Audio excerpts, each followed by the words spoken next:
We're going to be in an era of abundance that's so large, it's very hard for people to imagine.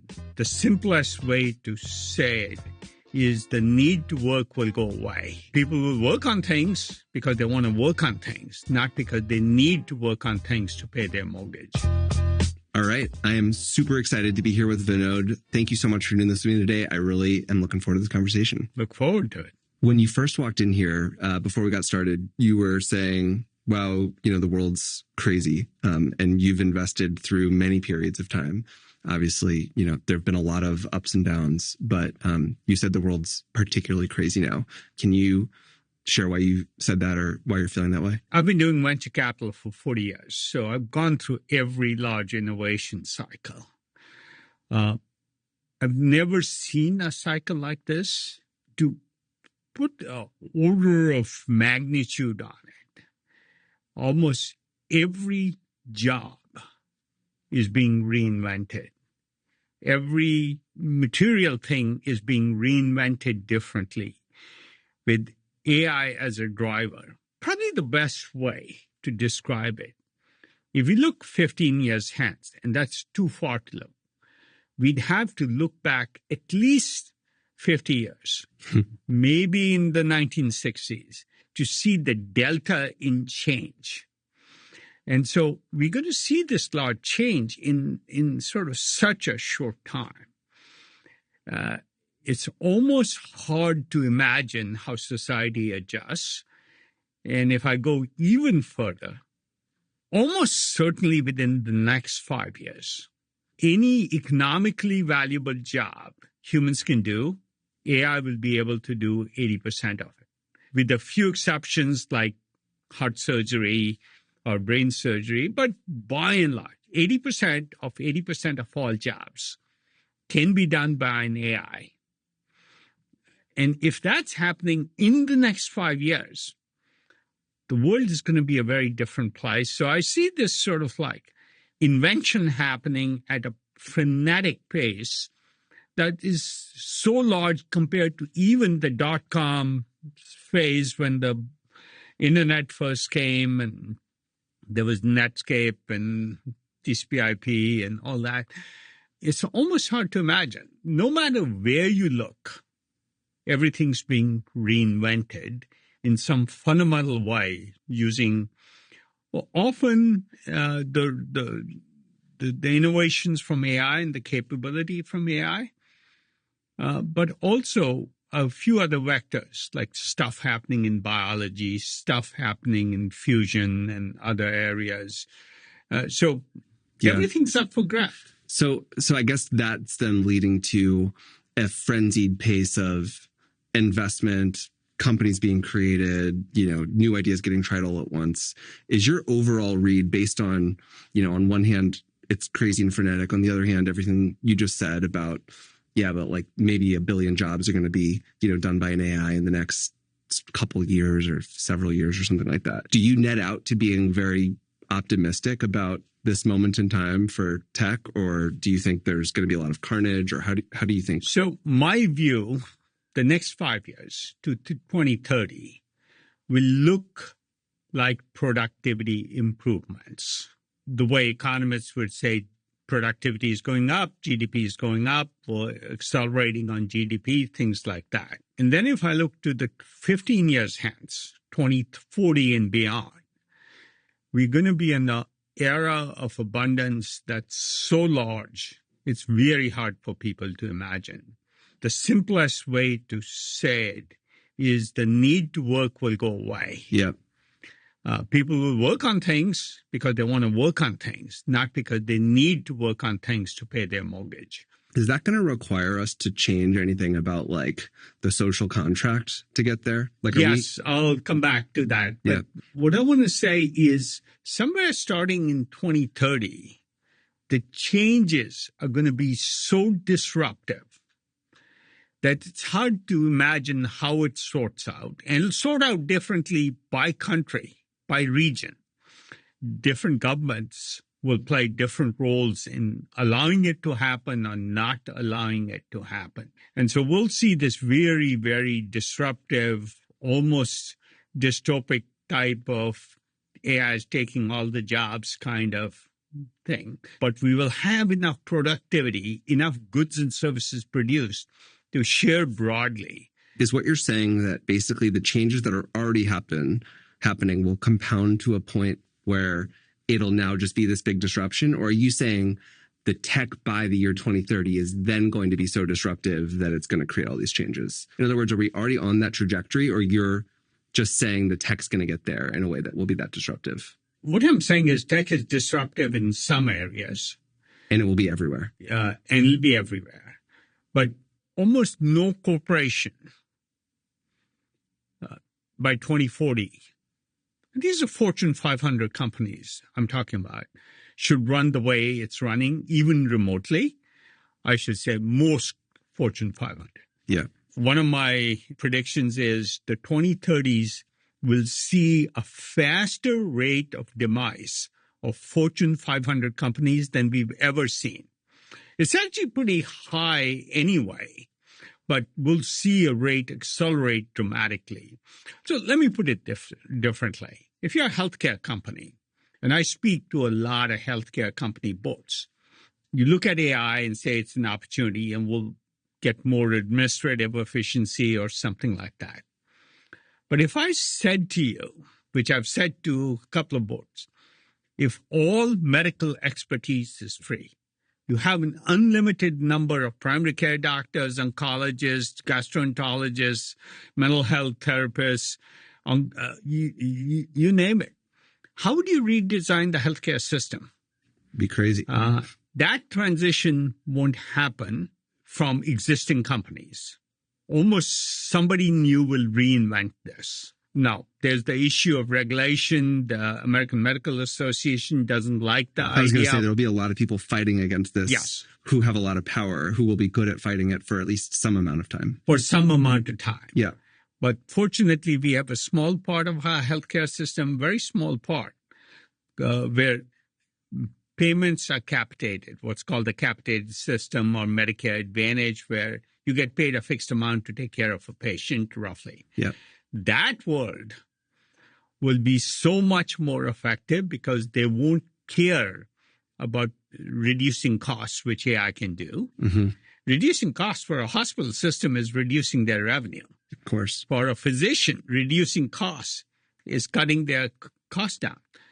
Now, I think that the general model, I think, for the next 5 years, when I talked about productivity improvements, you will see almost every professional start to get interns working for you. Mm-hmm.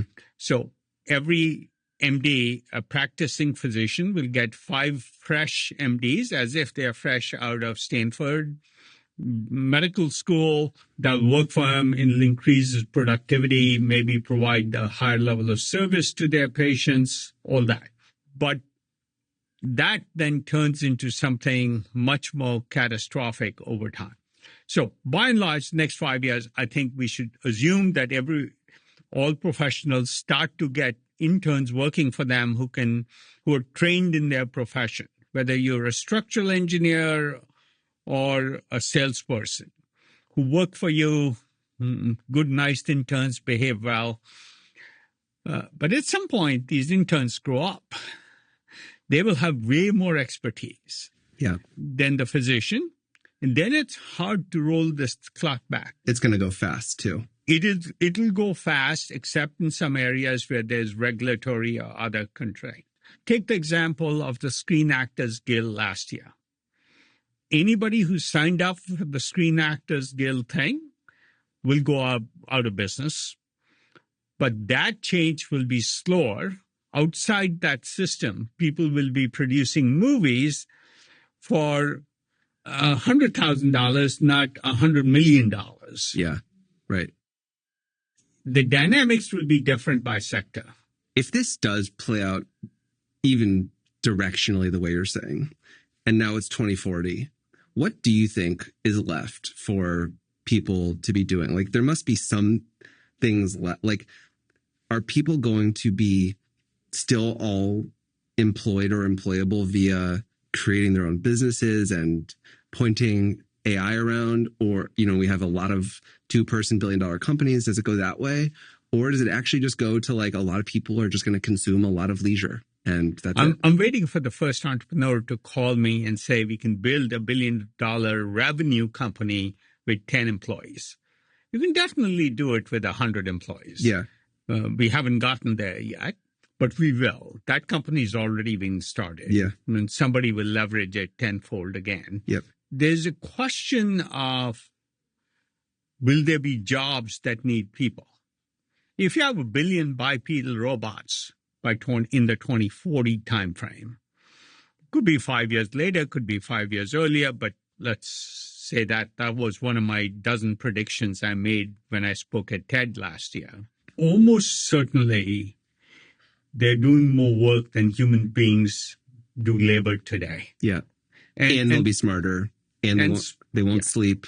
They'll never complain. And you won't have silly notions like a primary care doctor and an oncologist. Right. The same robot that like cleans your house is also your doctor. Yeah. Yeah. It's this super intelligence idea. I think people will have lots to do, but it won't be because they need to work for a living. The first thing people forget, most of the jobs in this country or on this planet are not really jobs. There's what I call servitude. If you're a farm worker working for 8 hours a day picking lettuce, and you do that for 40 years, or you're an assembly line worker at GM mounting a tire on a car for 8 hours a day for 40 years. Yeah. Those aren't jobs. They are servitude because you have to survive. And what a great thing if we could give those people their lives back and those hours of their lives back. What will people do? Humans will be humans. They'll still compete. We love sports. Mm-hmm. We love entertainment. We love being great at something. Whether you're even a mediocre artist loves painting for themselves, not because it can be recognized by a New York art auction house. So people will excel in what they do. Exporters, skiing, you name it. I love the idea people will have a lot more time to care about their children. Yep. Actually not be frustrated because children are a conflict with work requirements or career requirements, working a lot more with their elders, parents. So there is going to be a lot to do. What's your confidence level that this is the future? High. 80%? Higher. I have very high confidence this world happens. I think greater than 50% that it happens by 2050. The timing is hard to predict. But like you're 100% sure that it happens before like 2200. Oh, no question about it. Yeah. So I'd be shocked if it didn't happen by 2060, where we live in a world of abundance. Nobody has to prove they can buy a more expensive car than somebody else. That part, it may still be there. Humans like competing, including ego. But I do think something fundamental will change. A 5-year-old kid going to kindergarten today is being told by their parents, go to school, study hard, get into a good college, and then you'll get a good job. That won't be the paradigm. So my oldest kid's 5, and then I have 2 other younger ones. If you're me, like, what are you thinking right now in terms of like what's important for like little kids right now? Because curiosity. For me, when I'm in a position where I can do anything I want, I could go play golf, which I don't love, or go sailing, or you pick your favorite. I'm mostly driven by curiosity. I want to learn new things. So anytime I can learn something, I'll take a meeting. And I'm fortunate people will teach me, but in the future, you won't need somebody to be willing to teach you. It'll happen. For me, it's that. For others, it'll be producing the best music they can relative to their own bar. And clearly people will still want to be like Taylor Swift. Will there be like the last person? One place in my head was somebody still has to build the AI, build the robots, program everything. Will we get to the last person who needed to do that at some point, and then that's actually even that job goes away? First, high degree of uncertainty with respect to the configuration of what people are doing. I don't believe they'll be working 40 hours a week for meaning in their life. Yeah. Unless it's something they really want to do independent of earning a living. Okay. So that we should be clear. And I just recently gave a talk last month on AI dystopia or utopia. Mm-hmm. And I, by the way, cover all the dystopian scenarios in it first. Oh, God. Before I get to the utopian scenarios. And so it's on our website and it's on the internet, so anybody can find it. What's very clear to me is the dystopian views will be a choice society makes. The utopian view is going to happen anyway. The world of abundance, only a matter of when, not if, and within our lifetimes. It's amazing. And when I say my lifetime, I at least look at 25 years. I'm 70. Easy. Clearly. More. When you're talking about this dystopia, I think what was implied in what you just said was sort of a self-inflicted dystopia where we just, humans don't decide to organize correctly to take advantage of this amazing abundance. Absolutely. Do you worry at all about like the AI doomerism version of dystopia at all, where like the AI goes awry? Is that something you think about at all? Yeah. So let me answer the in 2 parts. Certain societies will choose not to do it. We saw it with the Screen Actors Guild. They essentially signed existing traditional studios up to a paradigm that makes them order of magnitude less effective in content generation, because we're building an AI videographer in our portfolio. You specify, you don't just generate video, you specify what the lighting angle is and how you pan and zoom the camera and those kinds of things. Mm-hmm. So the people who resort to traditional means will not do well. People who do movie production, today we can't do a full movie that way, but that's only a matter of time, right? Only a matter of time. Yeah. Today, almost all commercials can be done by an AI. Yeah, and the example you gave of, reproducing a $100 million budget thing with 100,000, of course that does, of course that's going to go that way. And we know Coca-Cola got a lot of flack last Christmas, because they produced some commercials only with AI. And people were nitpicking anomalies and stuff. Most people didn't know it was done by an AI, and they did great. And I'm glad they did it. Broke the ice. Mm-hmm. So there will be a flood of that. So there's that version of dystopia, displacement. Disruption's always fun for the disruptor, very not fun for the disrupted. Yep. And so one has to keep that in mind. We have to take care of people who are disrupted in this paradigm. The other end is sentient AI that kills us all. Exactly. I wouldn't say I don't worry about it. I do worry about it. But I look at it as a complete basket of risks humanity faces.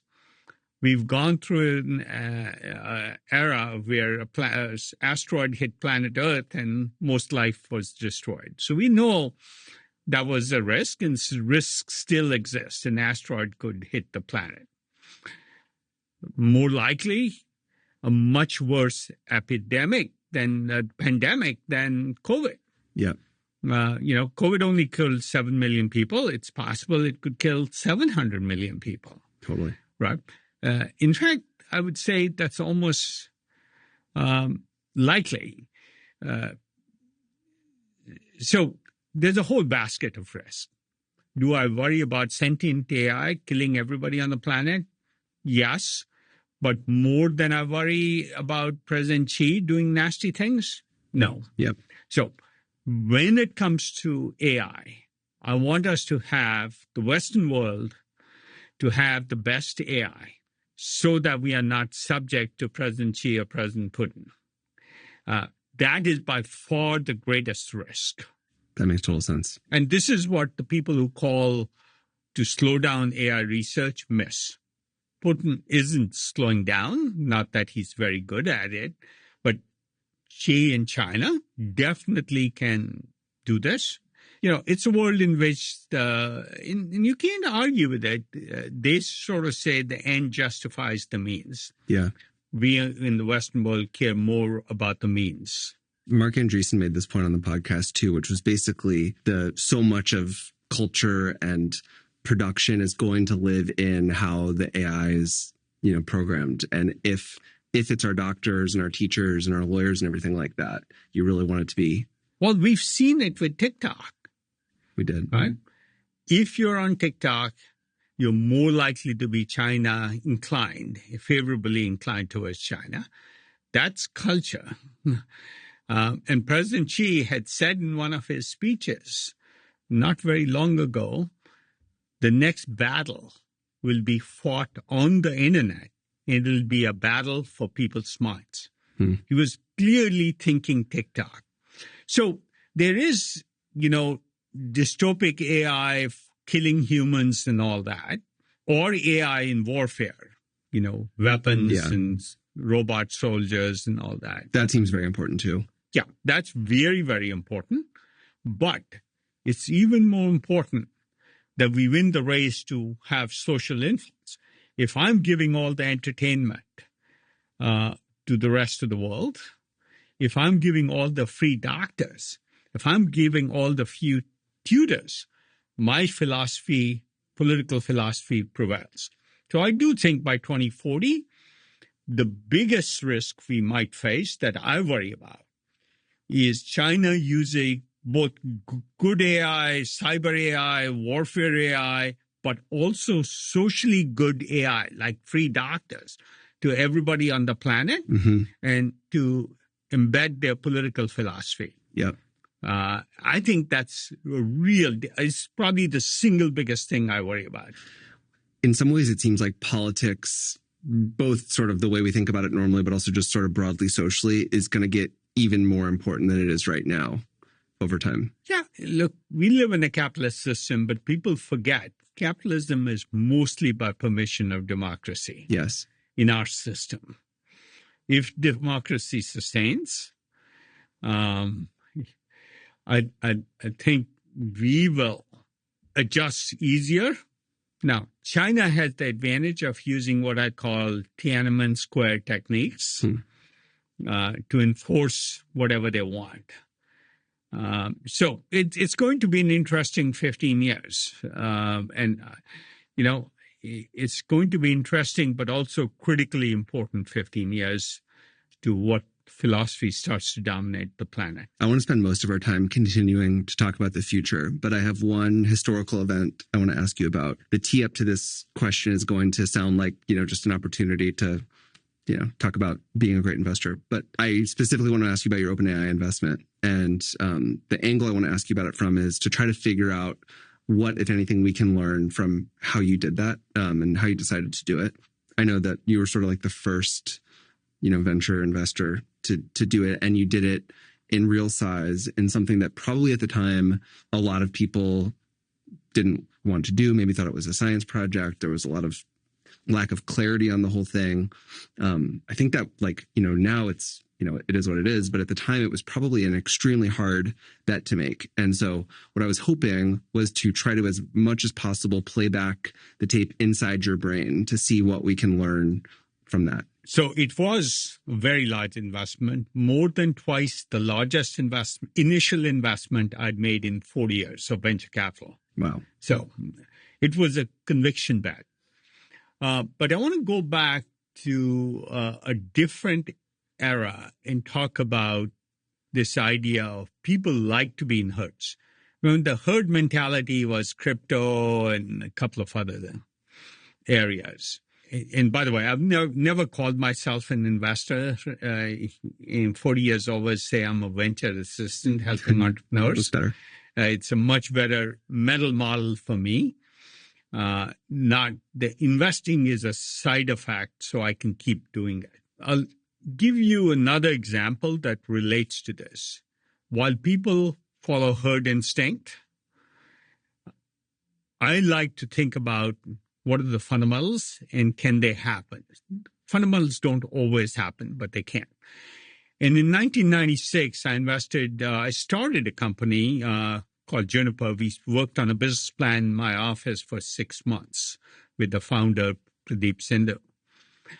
Why? Because the world was saying the internet would be a protocol called ATM, asynchronous transfer mode. So every major company had given up on TCP/IP for the public internet and were only going to use ATM because the telcos were specifying ATM. I talked to the senior management of almost every telco, and every single one said to me they wouldn't use TCP/IP. I talked to the CTO of Cisco, who said they have no plans to ever do TCP/IP above 155 megabits, which is my home service. It's far below my home service for a public router. But I looked at the data. TCP/IP usage had been climbing, and I said, this will scale. And every expert is wrong in the field. We should come back to that if you remember this notion of experts. And the data said TCP/IP wasn't exponential, and we were near the knee of the curve. So fast forward to today, and by the way, I'd invested in TCP/IP. It was a core part of what Sun did in 1982. And this was 14 years later. You see the exponential in TCP/IP as a communications medium.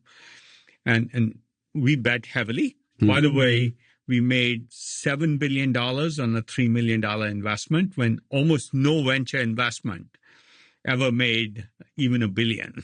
That's crazy. It sounds good. 2,500x our money. Yeah, I'd like one of those.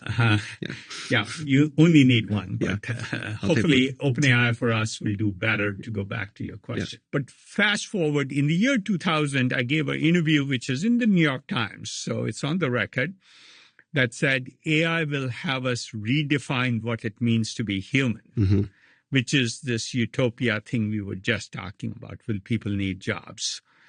That was year 2000 or 2001. 2012, I wrote 2 blogs. One was called Do We Need Doctors? Under the premise AI will do all the doctoring expertise that we need. This is 2012. 2012. It's in TechCrunch. You can look up. And the second was called Do We Need Teachers? Idea that all tutoring will be done by an AI too. So those were 2012. What gave you confidence at that point that that was going to happen? Because this was before the breakthroughs with Transform, way before all that stuff. So, and this is where I was getting to. What I looked at was the best talent was going into AI. You went to MIT or Stanford or Caltech or wherever, people wanted to work on AI. Toronto, of course, a pretty important place in this history. Best talent was going. In 2016, I gave a talk at the National Bureau of Economic Research. I should probably release those slides. My first slide was the top 20 occupations in the U.S. by a number of people. And I said, I can't see which ones of these can't be displaced. Now, this was to a bunch of economists. That was 2016. I was convinced, but in that talk, I had human performance and current AI performance.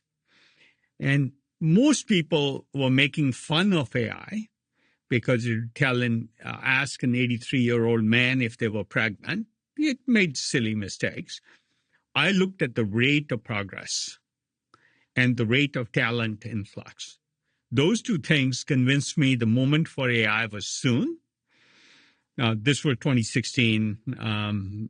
So by 2018, when Elon backed off funding OpenAI, he committed a lot of money that he didn't meet his commitments for. And when Sam called me, I looked at that and said, had the right team. I was very worried about China. Mm-hmm. I thought there was only two other teams. One was inside Google, which is moving very slowly, and another in Baidu, which was stealing Google's people by setting up an office down here and stealing their expertise. I'm very hawkish on China. And OpenAI needed to exist as a separate vector of AI progress. And it had the right team with Sam running it. When Sam called me, it was almost a no-brainer. Because you were such a prepared mind for this by that time. Yeah.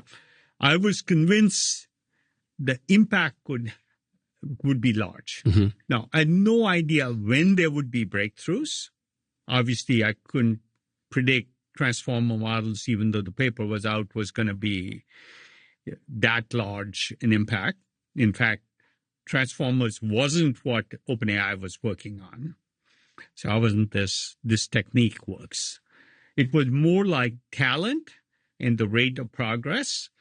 And I actually thought it'll be multiple techniques. I remember talking to Sam as I have a Lego block model. The more different types of Lego blocks you do, the more the combinatorial possibilities explode.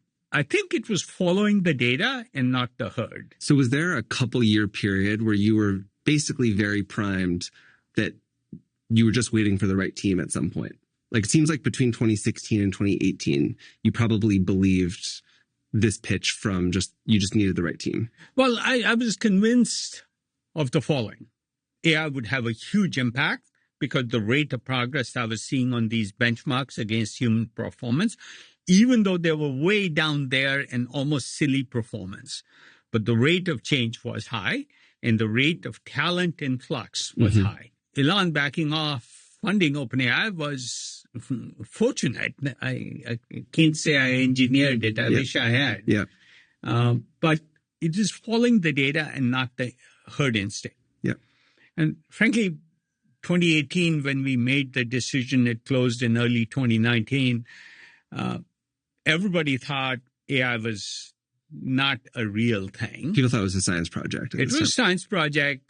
OpenAI was not using transformer models. It was just my belief. You put the right resources and they'll figure it out.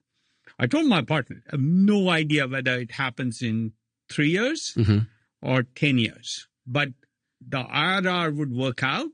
It was too important to not try was the phrase I used. Yeah. Some things are too important to not try, and I often try those. At the same time, we invest in Fusion at Commonwealth. Fusion, again, started it from practically scratch because Bob was a senior fellow at the MIT Fusion Lab. This idea that some things in society are too important to not try, and I'd rather try and fail than fail to try.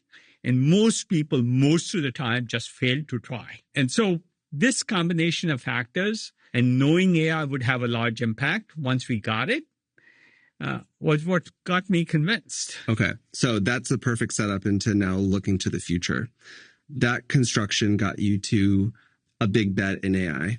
What are the other areas right now that you feel maybe like, the same way you felt in 2015 about AI? What do you feel that way about now? You mentioned Fusion, but what are a few of the areas that you feel this way about the future now? Well, first, related to AI, robotics will take a little longer, but I think we'll have the ChatGPT moment in the next 2 to 3 years. What could that look like? A robot that doesn't need to be programmed. It learns. It isn't programmed to do tasks. And it's a generalized, maybe physical robot in our spaces. Well, the world is organized around the humanoid form factor, and so it's probably a humanoid. Humanoid is the only common enough form factor to get to high enough manufacturing volumes to get the cost down. Almost everybody in the 2030s will have a humanoid robot at home. Probably start with something narrow like do your cooking for you. It can chop vegetables, cook food, clean dishes, but stays within the kitchen environment. And, if you have a Prius, it costs $300-400 a month. The robot will cost $300-400 a month. It won't matter. And, for anybody making more than a certain amount of money, they already have somebody helping. And so this is help. Yep. I think that's how it'll start in the home. But factories, farms, farm workers is a massive area that's mostly unaddressed. What part of the humanoid intelligent robot are we most limited on right now? Like, is it about the robotics? Is it like the intelligence? Is it? It's the intelligence. Clearly, we've seen out of China many hardware form factors. They're pretty damn amazing. If you see them boxing or running a race, or it's pretty cool. But they're not learning robots. You change their environment and they don't do as well. Yeah. I think this intelligence that learns and adapts and doesn't need to be programmed to do a task. If you walk a human in here and say, clean up, they'll know what to do. A robot needs to do that. Why is this not going to be like Apple? Like, and I know that, like, I'm not saying I think it is, but like, why do you think that we don't already have the sort of prototypes of this out from the biggest, most well-equipped hardware companies in the world? So I've been doing innovation for 40 years and innovation only. I can't think of very many large examples where large innovation came from somebody who was large or in the business. Yeah. Can we go through some of them? Yeah. Retailing. When we invested in Amazon, I was Kleiner in 96. Nobody thought you could compete with Walmart. You'd think Walmart would innovate. Yeah. Look at media. Was it NBC or CBS, or was it little things like Netflix and Twitter and YouTube and Facebook, and nobody even knew they were in the media business? Mm-hmm. Uber, did that come from Hertz or Avis, car rental or taxi companies? No. Airbnb, did it come from Hilton or Hyatt? Yep. They have more rooms than Hilton and Hyatt now. SpaceX or Rocket Lab, instead of Boeing and Lockheed, you'd expect to be able to do space launches. Yeah. Yeah. My own history, I got enamored with the fact that when I was at Kleiner, they talked about Genentech, started by an associate at Kleiner when nobody believed biotechnology was a field. No pharma company was doing it. Yeah. All of biotechnology. Yeah. We saw the cloud. We saw self-driving electric cars. Everybody had given up on it. How about cloud, actually? Because that was Amazon. So you can kind of give them, cloud is interesting. I think I should say founder-driven companies have permission to try crazy things. And like Apple when Steve was there with the iPhone. Yeah, when Steve was there, they tried the iPhone. Yeah. And if you go back to the press in 2007, everybody said a phone at $600 or $700 that has no keyboard to dial. Right. Like, what a silly idea. Yeah. Right. So it's founder-led companies that innovate. Way more clear. Self-driving would be 15 years away if Larry and Sergey hadn't said, we're going to do self-driving at Google. Yep. Or Elon had said, well, I'll do electric vehicles. Yeah. Right.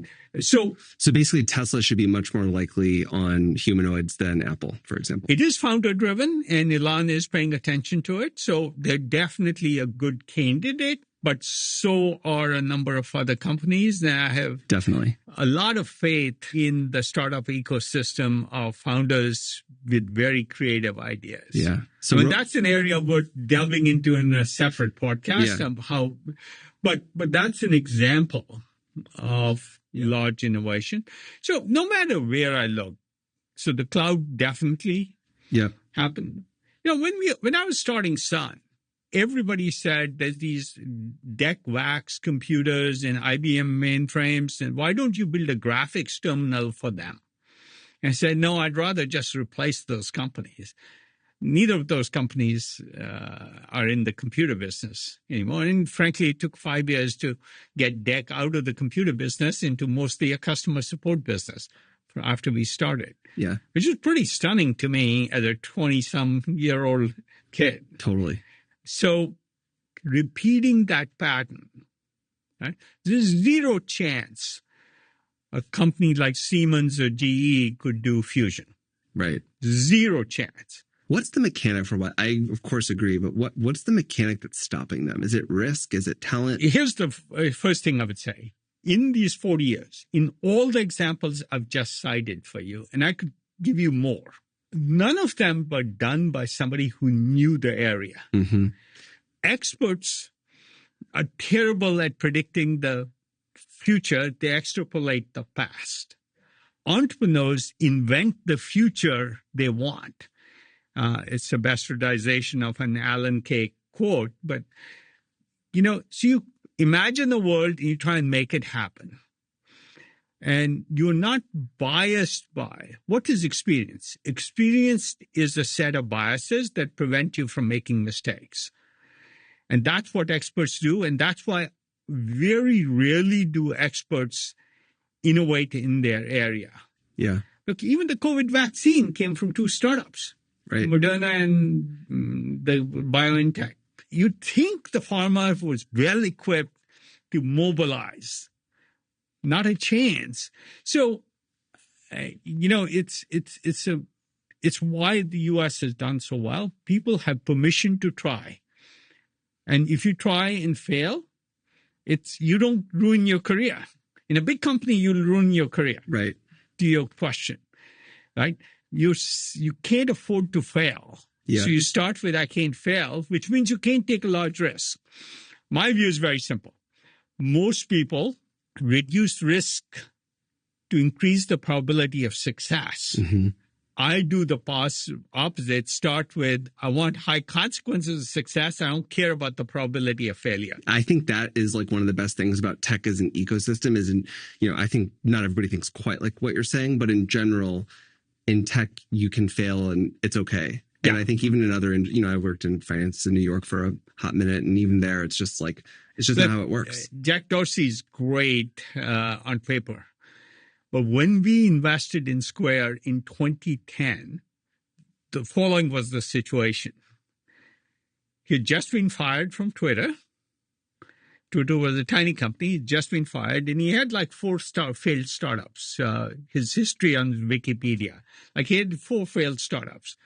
So, traditional wisdom would say, don't back him. Was your mindset around risk always just increase the consequence of success, or did that evolve over time? It was very much that from, my first startup was take on the computer business.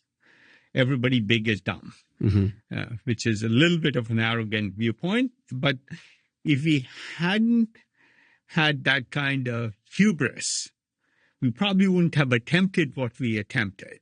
So I think hubris is an important ingredient of great entrepreneurship. Yes. We'll build an AGI, right?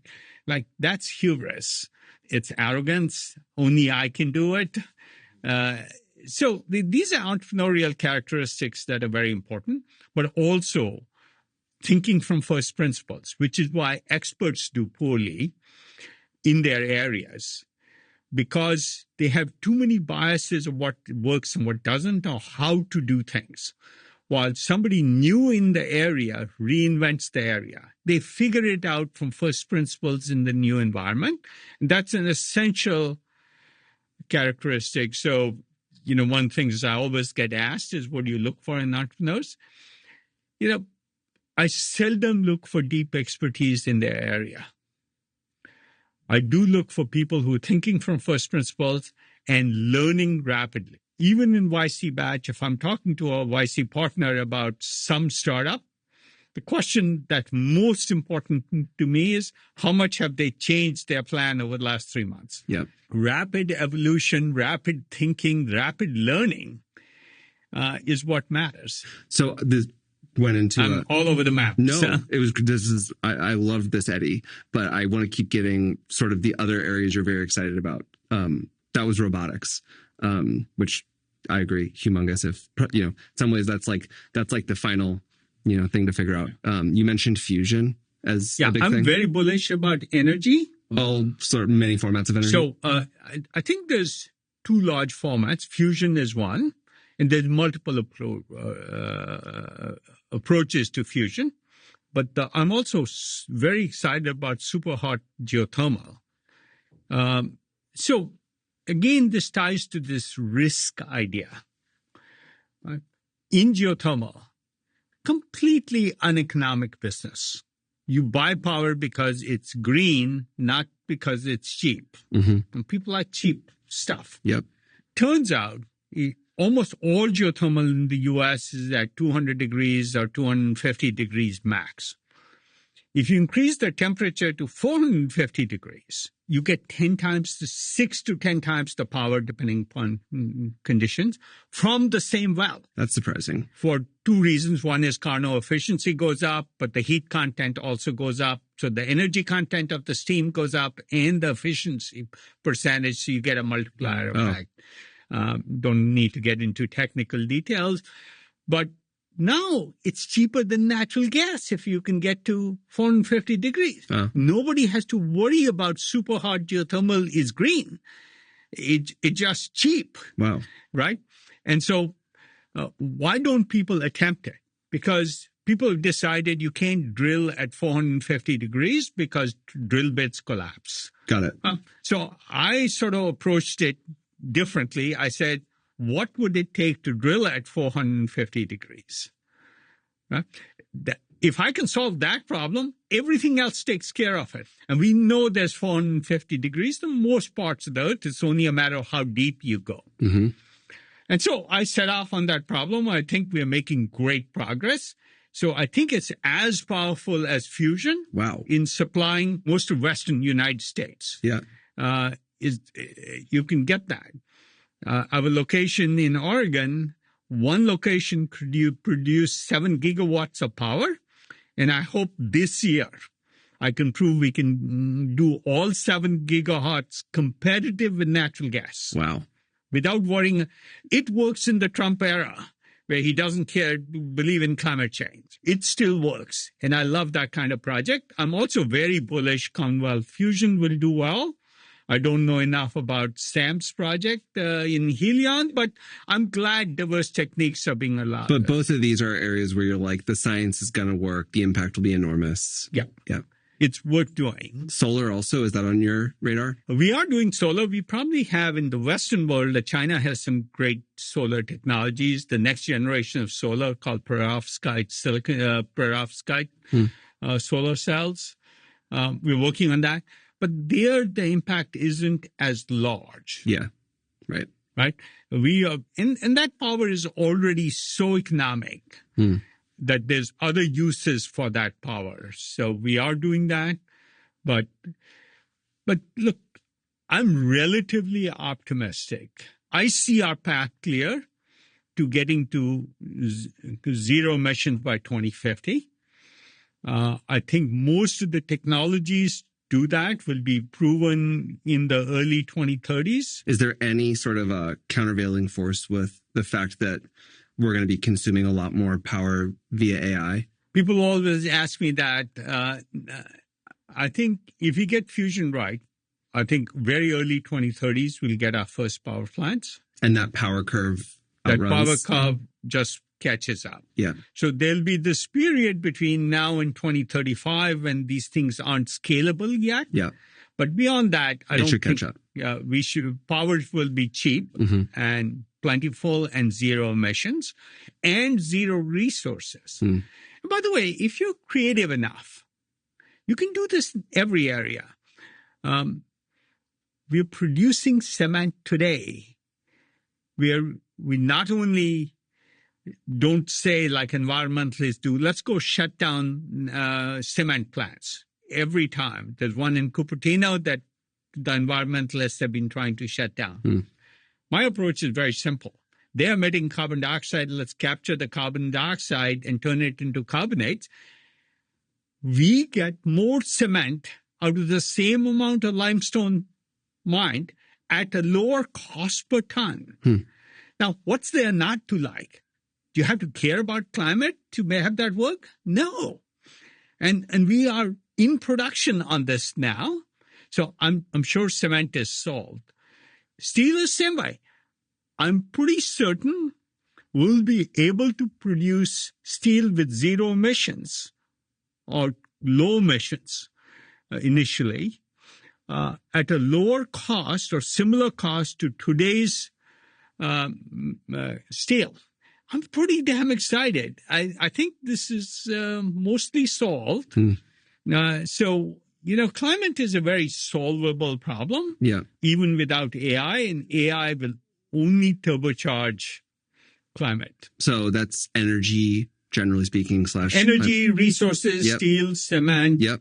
Robotics we got. Robotics we got. What else? Well, I'm super excited. So I was mentioning this talk I did. It's called Plausible Tomorrows. So you can Google that too. I have a dozen predictions that look really implausible unless somebody sits down with me and I walk them through each and they say, I see no reason this won't happen. I think by 2050, we can replace most cars in most cities. Self-driving or just don't have cars? Public transit that meets the following requirements. It's always cheaper than cars and cheaper than today's public transit, cheaper than today's public transit, without losses for the transit agency. That's always faster than public transit because it's like Uber, it's hailed, not scheduled. It's all personal.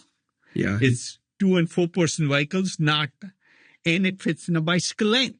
Wow. Not only, by the way, public transit, Fusion, OpenAI, I invested in the same time frame, roughly, around 2018. So I'm very proud of that vintage year. That's a good year. But people said, public transit startup, you must be totally crazy. And I said, Google's doing Waymo is the wrong way to do transit. Because the vehicles are too big or what? No, it just increased congestion.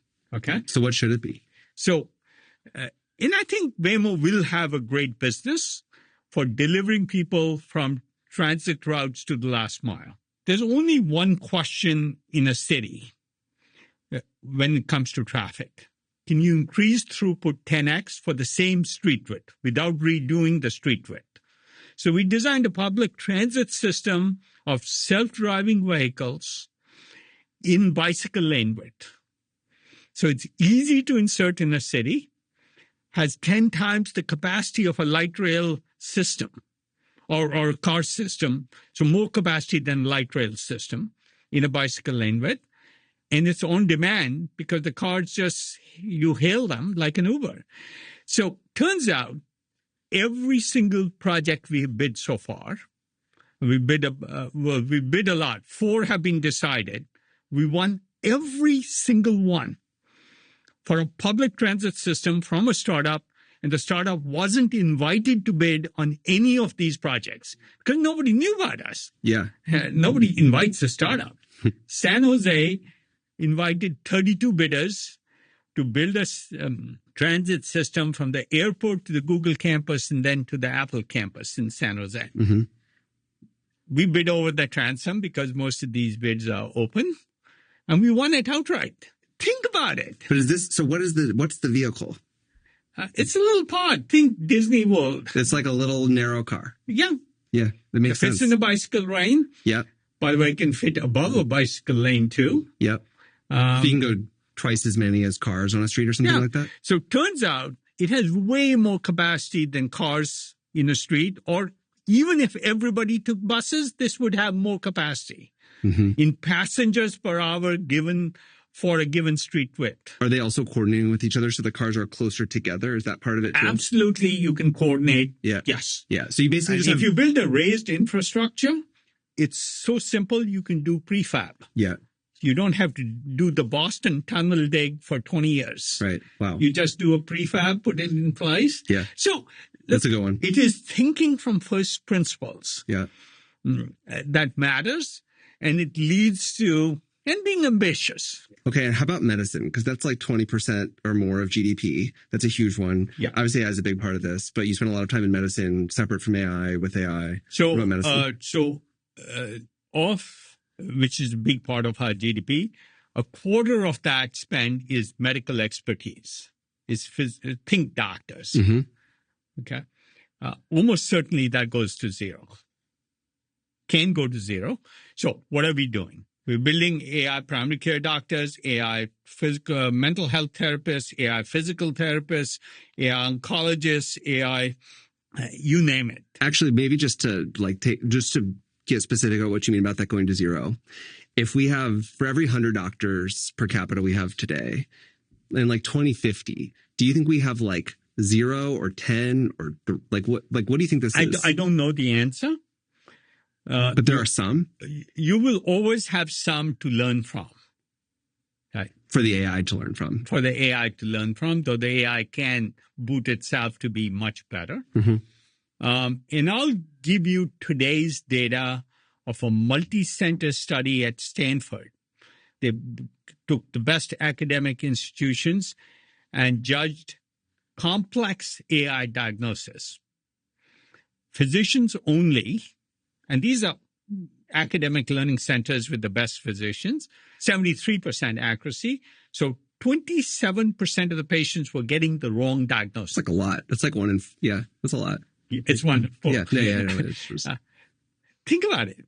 And this complex means it was a serious thing. It wasn't just the flu. AI alone, 88%. Accurate.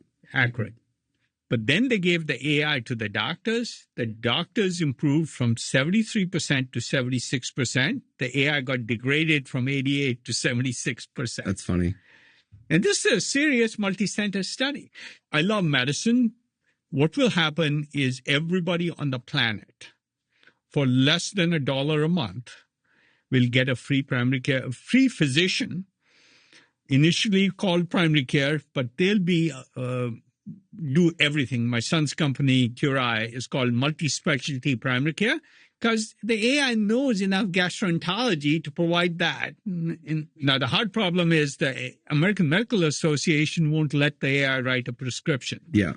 And so we have human physicians who approve the diagnosis and the prescription or testing recommendation or whatever. Yeah. I was going to say, I mean, if the humanoid at home plays out too, then it's probably also doing some amount. I mean, it's not going to do surgery, but it might be doing some amount of giving you a physical or giving you an injection or whatever else you need. Watch your gait and say, hey.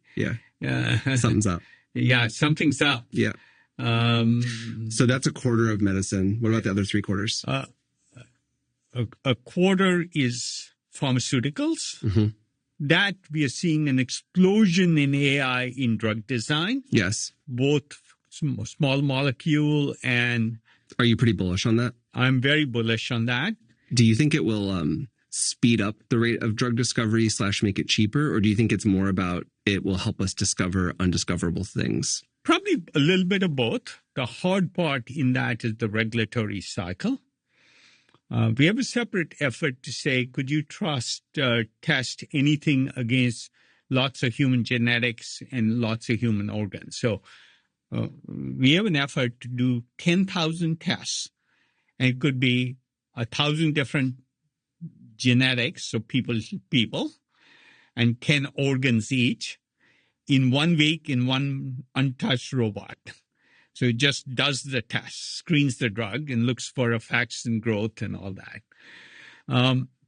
Maybe something like that would replace human trials. Most likely, at some point soon, it'll reduce the size and length of these trials. So I think drug discovery will see not only better molecules. The bigger problem in drug discovery is not to do what's called lead compounds for a disease, for a drug, but to increase the probability of success. The probability once you have a lead drug candidate to actual FDA approval is so low. Mm-hmm. Like out of 100, less than 5 will make it. Yeah. Right? So it's increasing that probability because you're starting with a better candidate and you're measuring the process better. So that's a quarter. I do think there is diagnostics imaging. And by the way, we have the most coolest self-driving for MRI machines. So you don't need MRI machines.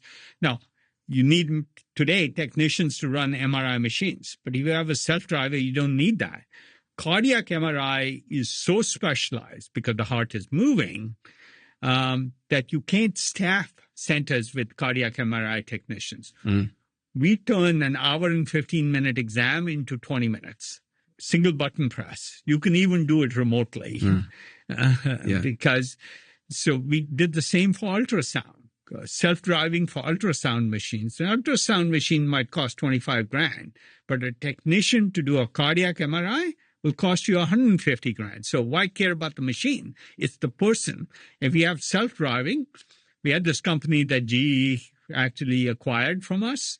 So all I'm saying is diagnostics and imaging is a quarter of the spend. It'll get cheaper. I'm shocked it's a quarter of the spend. I didn't realize that. Testing of all sorts. Yeah. And then a quarter is in-hospital care.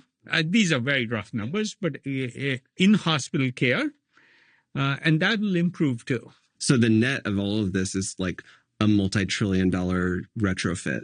I guess. Yeah.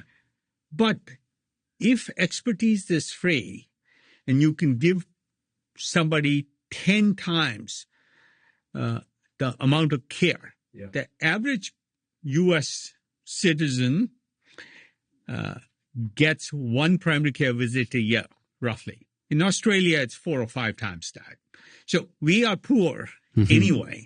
If you provided way more care up front, you'd reduce disease burden downstream.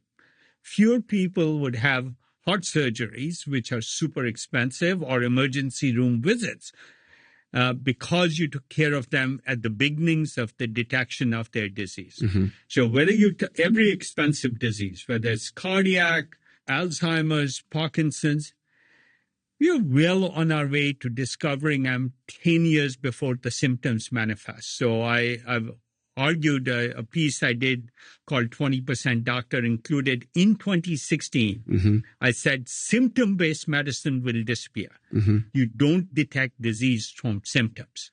You detect disease based on what's going on in the body. So that's medicine. Yeah. I'm pretty excited about it. The level of precision that's possible, I think in the next 5 years or 10 years, biological intervention will approach computer programming in being able to precisely program things, design molecules. So we have a couple of startups looking to do drugs for one patient at a time. So the whole drug only applies to one patient for one genetic anomaly. And that's because that includes like the patient's DNA is factored in or something? Yeah.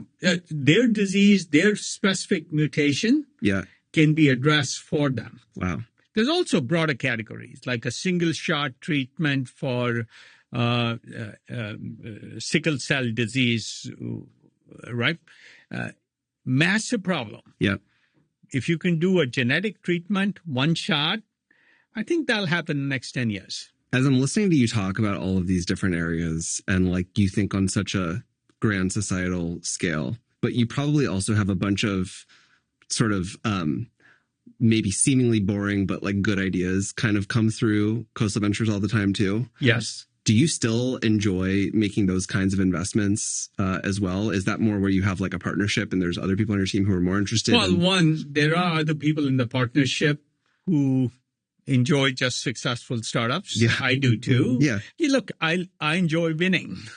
When I do a GitLab, that's a win. When we do cognition, it's a win. When we do Replit, it's a win. I mean, the growth rates for some of these companies are stunning. Shocking, yeah. So, it's still fun to be disruptive. Yeah, it's just sort of a different bucket of enjoyment. It's a different bucket. Yeah. I would say in the more societally impactful technologies, I will go through actually starting the company. Like Fusion. Bob was a senior fellow at Commonwealth Fusion. Bob was a senior fellow at the MIT Plasma Fusion Lab when I met him. And he had ideas, and I got him sort of like instigated, so to say. Yeah. He's done all the work. And then he instigated the field of fusion. So whether he succeeds or not, there's so many different startups now. One will succeed. Yeah. So Commonwealth Fusion or Helion don't have to succeed for Fusion to succeed. So I like instigating things. The same thing we did, Yeah, it was very profitable to make 2,500 times your money. Yeah. And in having the world be TCP/IP instead of ATM. And it's interesting to look back at the press from 1996.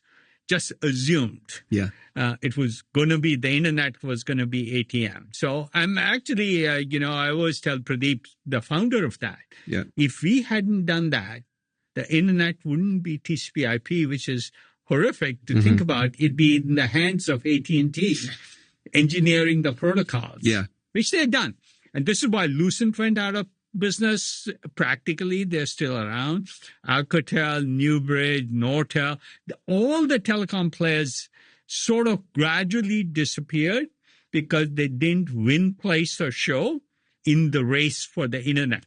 And the same will happen in other areas. You used the word instigating when you could have maybe used a word like incubating. I also heard earlier in the conversation, I think you talked about like not being an investor, I think also like the way that you work with founders, and I've heard you talk about not being founder friendly, or that there's a different way to think about being founder friendly.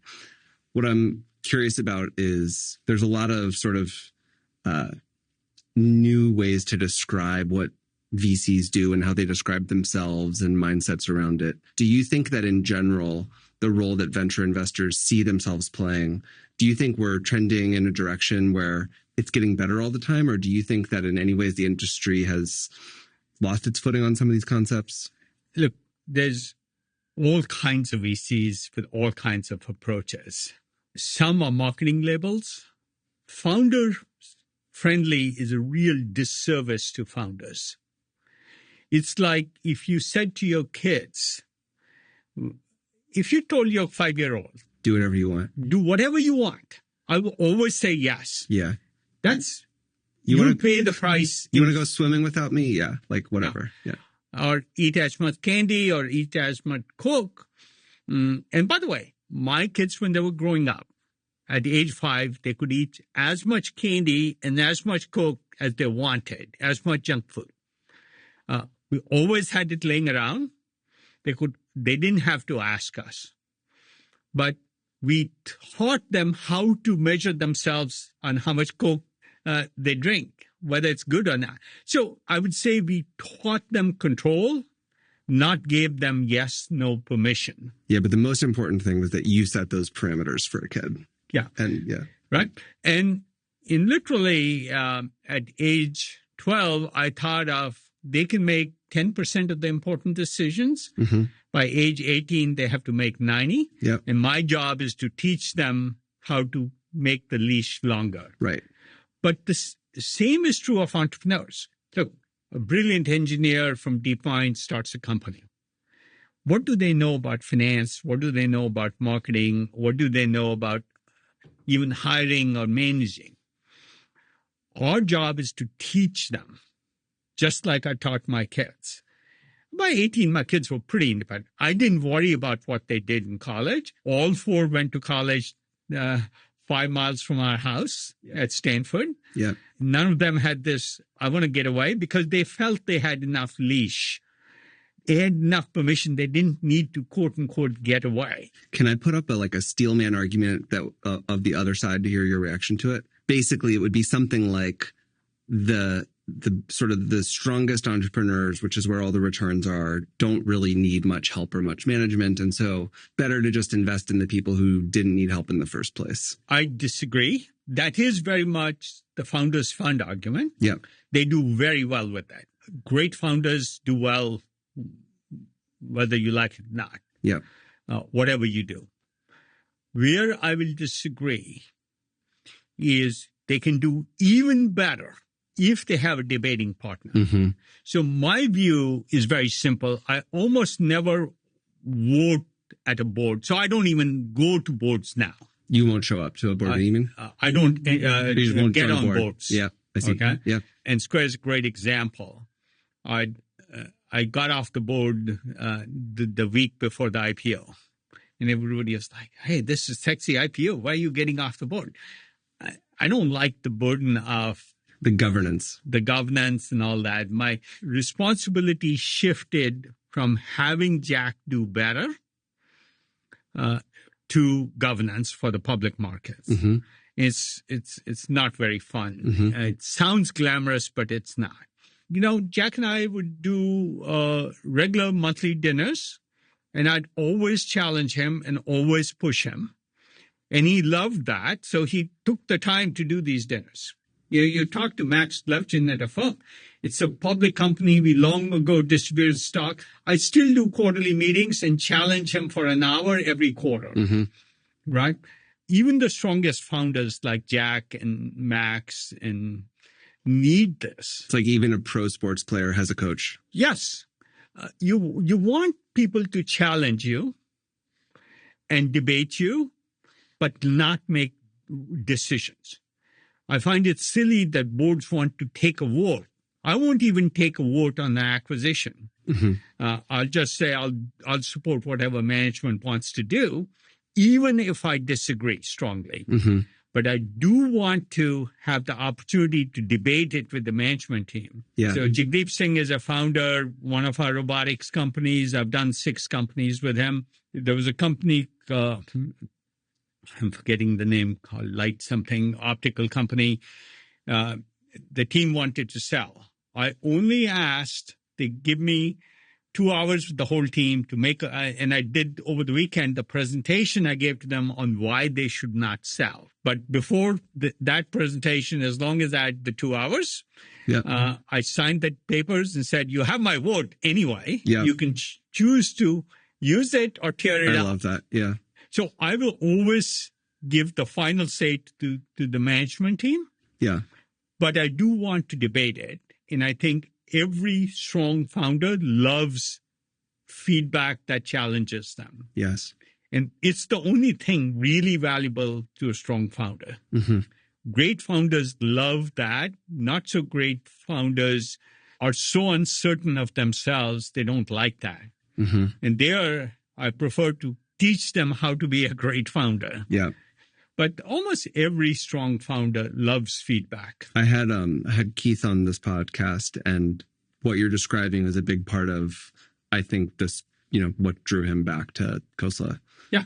By the way, on that topic, I'm curious, I read that as one of the sort of like generationally great sort of recruiting or re-recruiting, moves that has happened. And I think he's an amazing investor, obviously.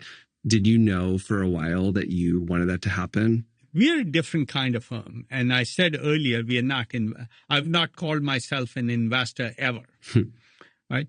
I always say I'm a venture assistant. If you look at our website, since we started the firm in 2004, the first tagline is venture assistants. By the way, another phrase that has stayed on our website since 2004 is, I prefer brutal honesty to hypocritical politeness. When most VCs give polite feedback to an entrepreneur, they're doing a disservice. They're basically saying you're doing great. Mm-hmm. Don't examine anything. Mm-hmm.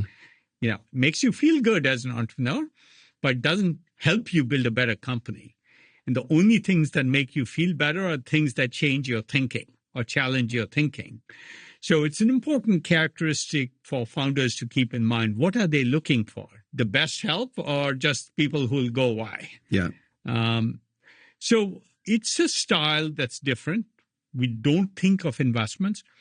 We've never calculate, never means not in the last 10 years. I can't think of a single instance where we calculated an IRR. Mm-hmm. Not one. Mm-hmm.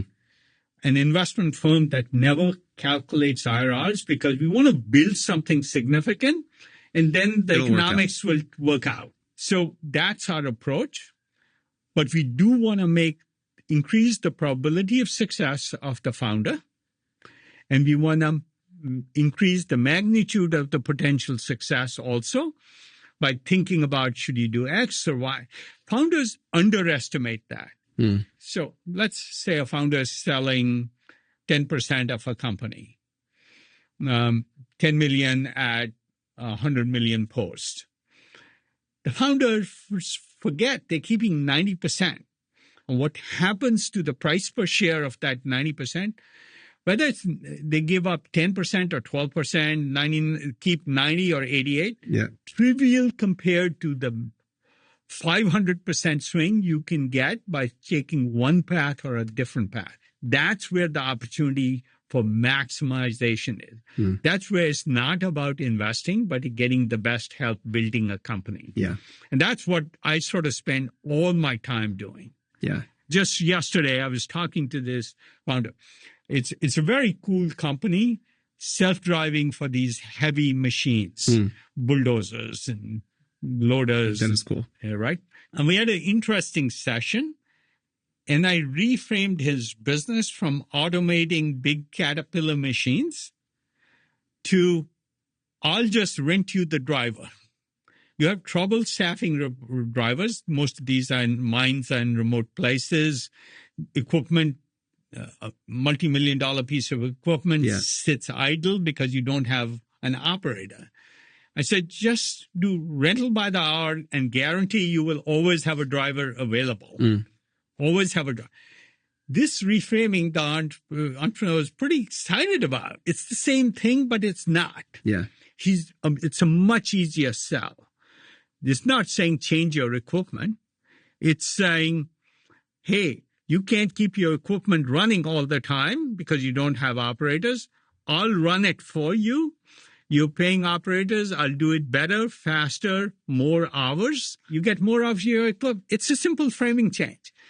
But you could have a similar technology discussion too. I know you're going to have to go in a minute, so I just want to ask you, there's one, and there's a million more questions I want to ask, but there's one I really wanted to ask, which is, you've been not just like doing venture, but you've been doing it like really successfully and in a super relevant way for a long time through a lot of cycles.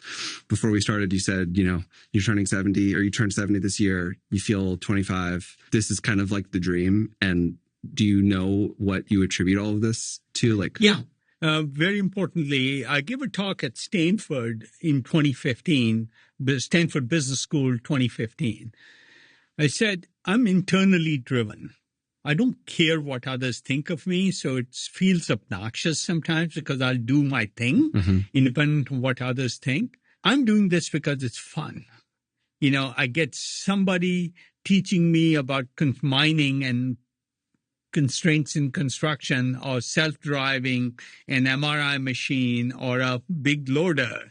They're the same thing. Clever ideas like public transit or can we make fusion happen? So I'm in it because it's fun for me. And most of the people at Khosla love what they're doing and would do the same thing if they didn't get paid. And so we do it for a different reason than making the most money. Because we focus on larger impact, the returns really do well or take care of itself. It's sort of like what's motivating you. In fact, this was a conversation I had Sam when we invested in OpenAI. He knows I care about the impact. Something happened, making something happen.